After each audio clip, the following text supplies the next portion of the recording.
होगी। जी व्यूवर्स, आज हम अनबॉक्सिंग करेंगे इन्फिनिक्स का स्मार्ट 8। 25,000 इसकी रिटेल प्राइस है। 4x4 में ये मोबाइल होता है। 5000 mAh की इसकी बैटरी है। टाइप सी की इसकी चार्जिंग है। 13 मेगापिक्सल इसका कैमरा है। ब्लैक, ग्रीन, गोल्ड, व्हाइट 4 कलरों में पाकिस्तान में ये अवेल है। गोल्ड कलर का फोन है जिसकी हम अनबॉक्सिंग करेंगे।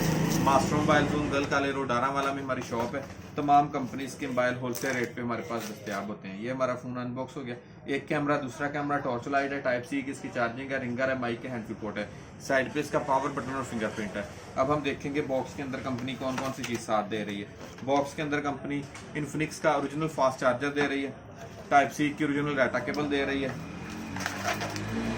सिम निकालने के लिए सिम इंजेक्टर दे रही है और वाइट कलर में ये पाउच साथ दे रही है। मास्टर मोबाइल जोन गल काले रोड डारावाला। अगर हमारी वीडियो पसंद आए तो हमारे चैनल को सब्सक्राइब करें और बेल आइकॉन बटन जरूर दबाएं। ये हमारे बहुत ही प्यारे बुजुर्ग हैं। ये उम्रे पे जा रहे हैं, खास तौर पे इन्होंने उम्रे पे जाने के लिए मोबाइल लिया है। चेक करें अंकल जी, कैसा लगा आपको? माशाल्लाह ठीक है। ठीक है सर, थैंक यू।